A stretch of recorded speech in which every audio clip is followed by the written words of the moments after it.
Welcome back to Cooking with Precious. It's your favorite cook, Precious. Welcome back to my channel. I hope you enjoyed the video you're about to watch.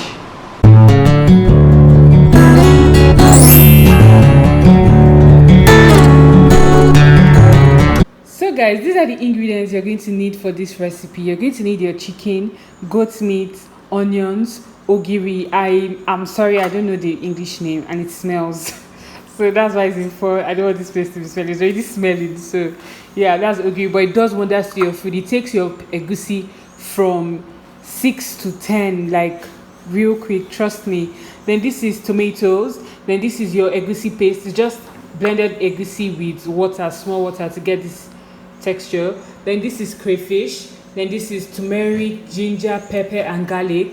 And this is our dried fish. So these are all the major ingredients. Obviously, seasoning, I'll be showing you while I'm putting that one in the pot. But these are the major ingredients you need for this recipe. So first of all, you're going to get a clean pot, and then you're going to add your washed goat meat. God, guys, goat meat in egusi soup is bomb. You should use goat meat. And then you add some onions. Then you're going to add your that mixture I showed you, the pepper, turmeric, ginger, and garlic.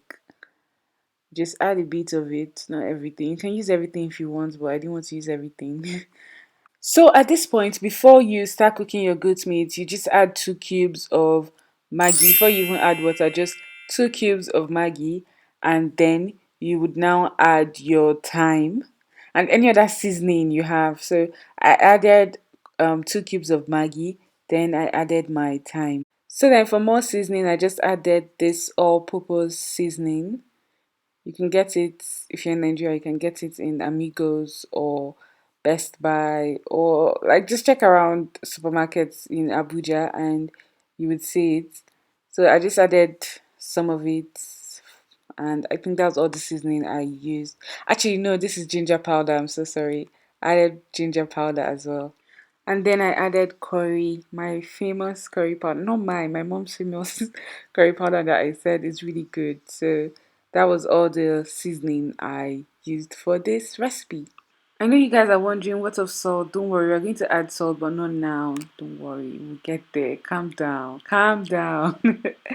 So now I'm just going to stir the goat meat with my, what's it called? My seasonings, all the seasoning I added, and then we're going to cover it. Don't add any water, just cover it. It's going to steam on its own, trust me. So this is what your pot should look like after 5 minutes. Sorry about the camera. And then you add a little bit of water, not too much, just a little bit. Goat meat, for it to cook properly, it needs an hour, but don't worry, we'll get there. So you just mix it after adding your water, and then we're going to add salt. Now you add your salt. You see, I told you, just trust me, trust me, trust me. Just add a little bit of salt, and then you're going to cover it and allow it to cook for 30 minutes first. I know I said 1 hour, just wait. 30 minutes first, and then we'll come back. So after 30 minutes, this is what your goat meat should look like. Please note that this is not yet ready, so please don't eat it. And then you add a cup of water to the goat meat and add your raw chicken. You can also add other like proteins you want to add, but I'm only using goat meat and chicken for this recipe. And after 30 minutes, this is what it should look like. Now your goat meat is ready. So after taking out your goat meat from the pot, in the same pot, you're going to add your palm oil. You don't have to bleach it. If you want to bleach it, you can bleach it. It's not a must. And then you add your chopped onions, guys. Ah, this food was good. So for the perfect thick and delicious egusi, you need to add fresh tomatoes. It's not rocket science. It's just a must. Trust me. It actually makes a huge difference. So you add your fresh tomatoes, and then you're going to fry it very well. That's the most important part. So this is what a properly fried tomato should look like, guys. Can you see? Can you see? And now I'm going to add my egusi paste. I struggled to do this, so I just decided to do it off camera because I couldn't be bothered. So this is what the egusi paste looks like in the pot, and now you're just going to keep stirring it, and it's going to scatter on its own. So when this is fried properly, this is what it should look like. Can you see? So if yours is not looking like this, you've done it wrong. You need to fry it a bit more. So Now we're going to add our goat meat stock water, and then we'll mix it and allow it to boil for a little while so that it can just get in. Do you get? So it should look like this. So now we're going to add our ogiri. Guys, add ogiri to your egusi soup. You will see the difference, trust me. It takes your soup from just 6 out of 10 to 10 out of 10.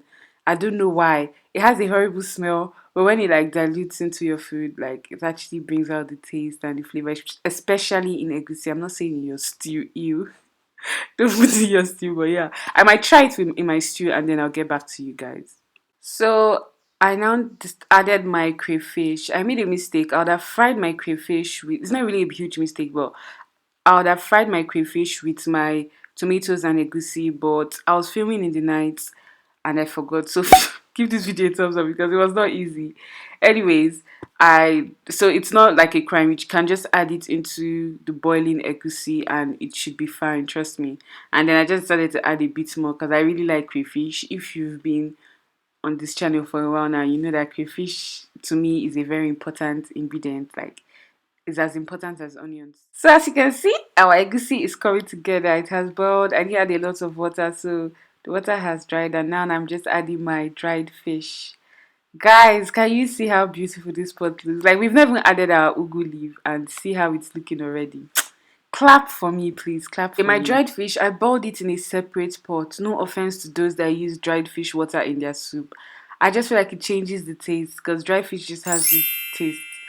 It's not one of my favorite ingredients, but we have to add it into soup.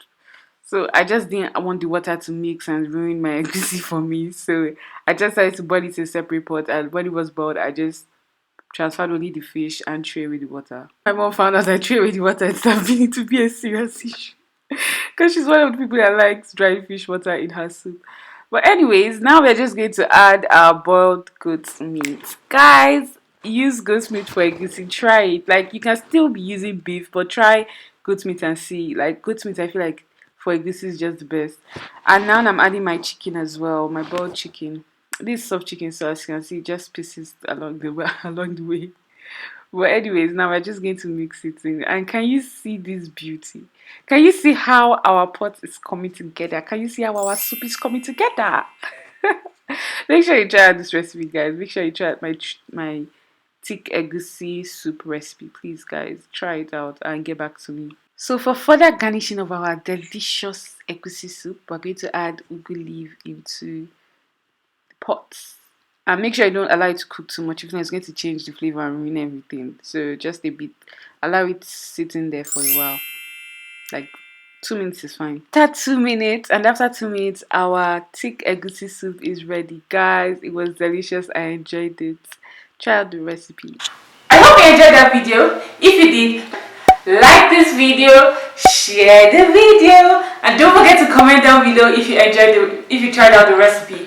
And guys, please don't forget to subscribe to my channel and turn on your notification bell. Bye guys, till next time.